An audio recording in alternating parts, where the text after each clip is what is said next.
What is up, guys? Zan from the Zan Madden YouTube channel, and RPOs are all the rage in Madden 24. We've talked about why they're so popular, obviously being able to avoid the read and react AI system that exists against regular runs in this game, but there are a lot of different RPO styles out there. In fact, we did a video a couple weeks ago on the different types of RPO. Now, I'm going to share with you guys the best type of screen that you guys can look for out of RPOs, and this is going to be the flanker screen RPO. Now, traditionally, a lot of players are big fans of bubble screen style RPOs, but you may have noticed that they've kind of changed the way that those are aligned this year. In fact, if I were to go and kind of show you right here, this gun wing stack RPO zone alert bubble, you actually have the inside receiver blocking for the outside receiver that is bubbling. I would assume that this is because EA knows that RPOs are pretty good this year and they wanted to change the way that they were blocked just a little bit. So as a result, I've kind of gravitated a little bit more towards the flanker screen RPO style. So we're going to be looking at this particular style. You may not have this exact formation in your playbook, but I'm sure you guys can find an RPO that looks like this in your playbook. And this is, again, the flanker screen. And I love this because it's so good against zone and man coverage. A lot of times you wouldn't really even think that you could throw a screen against man-to-man coverage because you will be outnumbered. But the manner in which man-to-man covers this is actually going to lend towards us being able to throw this against some man blitz metas. So let's go ahead and get right into it here. We're going to show you guys first and foremost how this operates against your standard Tampa 2. So you have this general idea. You've got kind of an inside zone style RPO, 6 in the box. Obviously, they outnumber with 6 against R5 blocking. On the backside, I don't necessarily trust throwing the slant because it could be hook defenders at the linebacker level. But if you take a look out to the right, we've got a nice little numbers advantage. We got 3 versus 2. Now, of course, the safety up top could maybe make it 3-on-3, but knowing that this is likely a zone coverage look by alignment, this is going to mean that we just need 2 blocks by Finneran and Sharp to be able to get this to work. So we can snap this ball and throw this screen out wide, and you're going to see that those blocks are pretty good. And if they're held for anything more than what they were, that could have been 20 yards. Right there, we'll live with about 7 to 10. But again, you can see here that if I just let these blocks set up, you see how they just run out and kind of, they do a good job. They go out there and they attack, these softer zone style corners. Could be cloud flats. We'll get into cover 3 here momentarily.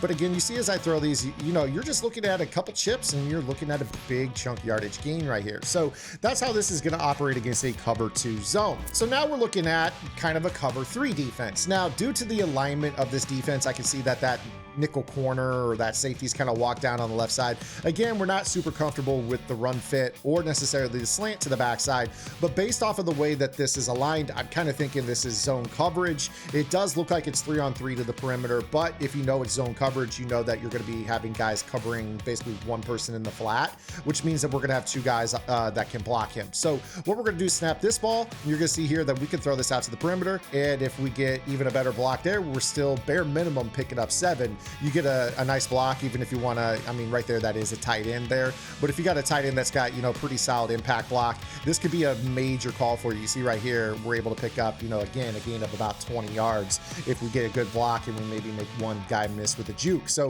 this is going to be really beneficial against a cover 3 zone as well. Now, before we get into cover 4 and man coverage, I just want to let you know that I am in the Kansas City Chiefs offensive playbook here. And you guys can take a look at my full offensive game plan over on gridirongameplans.gg. In fact, you guys can get my Kansas City Chiefs offensive game plan along with 5 other offensive and defensive game plans and a vault that is chocked full of meta and meta countering content. You guys could definitely go check that out. Hop in our Discord channel. We have arguably the best tips Discord in the Madden community with over 2,000 members chatting and helping each other out with lineup questions, vault tip questions, game plan updates, and just bouncing ideas off of one another. And you guys get access to our lab sessions every week as well. You guys can sign up for $9.95 a month. It's the best deal in the tip space. Go check it out. So now we're going to go ahead and run this against kind of your cover 4 meta. So, cover 4 drop. Not a lot of players are playing cover 4 match right now. We're still waiting on that to be patched. But again, with this, if you're getting kind of this, in this look, to be honest with you, I'm running the ball. And the reason I'm running the ball is that, you know, you've got a box count that says you should. But if you do know it is zone, maybe you got like a 3rd down and 10. If you know it's zone on the perimeter, you're going to be just fine. Again, you can throw this out to the perimeter, make one guy miss. You see right there, again, bare minimum 7. This is kind of why I'm saying this is like the most annoying RPO in the game from a blocking standpoint on the screen, is it doesn't have to be a home run call every time. You know, right there, that's still 4 yards. You kind of put yourself in a mindset that's like, if they call any type of zone and it's like 4th down and 2, short of them doing an over adjustment to this, you're getting a 1st down. Because you can just throw this out there, you're going to get your block, you know, right there, maybe cut inside of that block a little bit. Again, kind of read the leverage of your blocks a little bit. I will say cover 4 does a decent job of kind of spacing the field a little bit, but again, you're going to be in a spot with this where, you know, more often than not, you're also going to get baseline defenses. Not a lot of players are going to be out here playing this kind of head up. They want to try to stop the run. If you get somebody that is going to, you know, baseline their defense to kind of jam the box up a little bit, this is just going to make your screen calls that much better. So, you know, you see right here with this, it's like, oh, okay, our leverage is much better. Now you see how this is blocking to the outside, and, you know, now we're in a spot where the screen's open. So they're kind of put in a spot where it's like, okay, like we can play this coverage that, you know, kind of stops the screen for 3 to 5 yards, but we're going to give up the run. If we base the line against the run, now all of a sudden the screen is going to absolutely kill us. I mean, you see how that looks. Now all of a sudden we're back to getting 15, 20, 25, 26 yards here on this when they base a line. So kind of goes without saying, all those other reps, we were getting really good yardage against straight up leverage where they are playing their leverage correctly.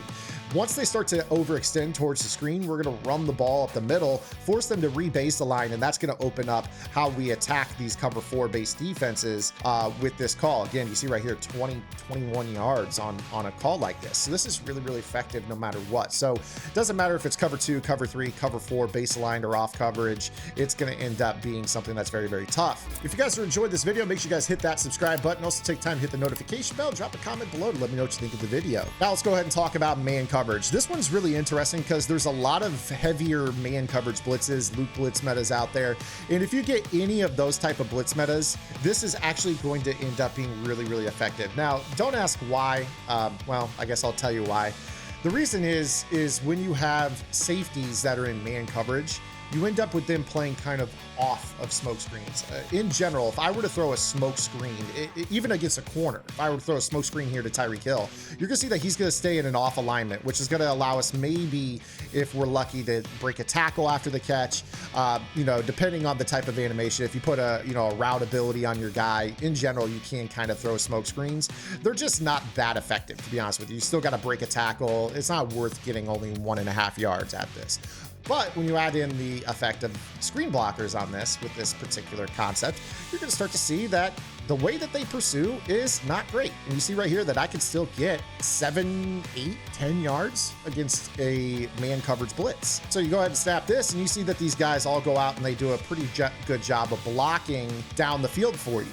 And this is going to allow you to kind of throw the ball out to the perimeter. Typically against man coverage, I'll snap it, I'll see it's man, and then I'll wait just a split second longer to really get them to all go out to the sideline. And you'll see with this particular approach, when they all go out to the sideline, they play outside, which makes sealing them on those blocks to the inside a little bit easier. You also see that on this particular RPO style, look how Bo Jackson heads out to the perimeter and actually kind of blocks and seals that guy from pursuing, which allows us to get up the field for, again, about 7 yards. So you see right there, this is guaranteed about 7 yards against any coverage in the game. Zone cover 2, cover 3 sky, cover 4 drop, especially if they base align, and man coverage, in particular those loop blitzes that a lot of players like to run. It really doesn't get into the fact that, if they are playing soft, if they're rushing just 3 or 4, you've got that inside zone if they aren't respecting the box count to the inside. So definitely head out into your playbook and take a look for some sort of flanker screen RPO style, because even though it's not a situation where you're reading a slot corner to see if he commits to the run, these are still very easy to throw to the perimeter and very, very annoying to defend. So I hope that you guys liked today's video. If you did, make sure you guys give the video a thumbs up. Check out the rest of my Kansas City Chiefs offensive game plan, because we do some pretty gnarly stuff like what you're about to see right here in the form of rocket catching. And if you guys really want to get these rocket catch animations against man-to-man, you should be working that into your offense as well. Take a look at that in my Chiefs offense. We'll see you guys tomorrow. Until then, this is Zan. Get in the lab and good luck.